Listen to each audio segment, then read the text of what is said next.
চারধামের রাস্তায় এসে গেছি। এখানে চারধাম মানে নিশ্চয়ই আপনারা জানেন যে ভগবান শ্রীকৃষ্ণ চারটি জায়গাকে চারধাম বলা হয় শ্রীকৃষ্ণের। অর্থাৎ স্নান করতেন ভগবান শ্রীকৃষ্ণ, সেটা হচ্ছে বদ্রীনাথ।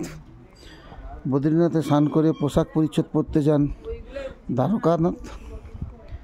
এবার সেখান থেকে ভোগ গ্রহণ করেন পুরীর জগন্নাথ, আর সেখান থেকে শয়ন করেন রামেশ্বরম মন্দির।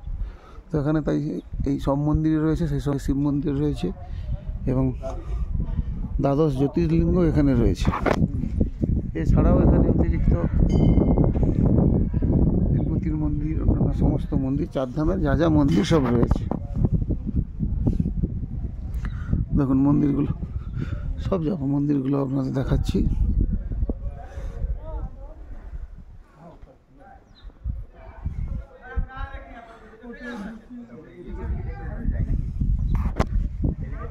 দেখুন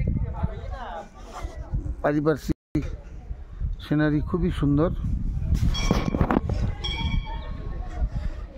এটা নামচিতে অবস্থিত, একে সিদ্ধেশ্বর ধাম বলা হয়, চার ধাম।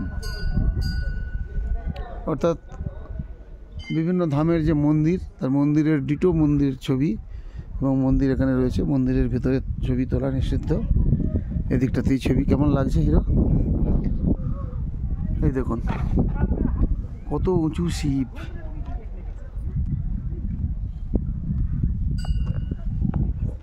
দারুণ পরিবেশ। আজকে সব থেকে ভালো লাগছে কি বলতো, আজকে রোদ রয়েছে, রৌদ্র কিরণোজ্জ্বল দিন হওয়ার জন্য খুব ভালো লাগছে।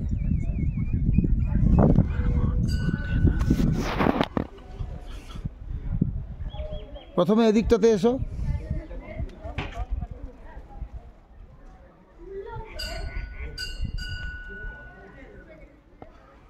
দেখতেই পাচ্ছেন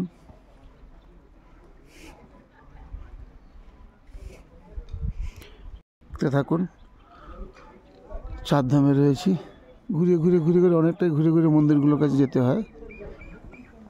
আবার দেখাবো পরের ক্লিপসে কিছু। ততক্ষণ দেখতে থাকুন, সুস্থ থাকুন, ভালো থাকুন।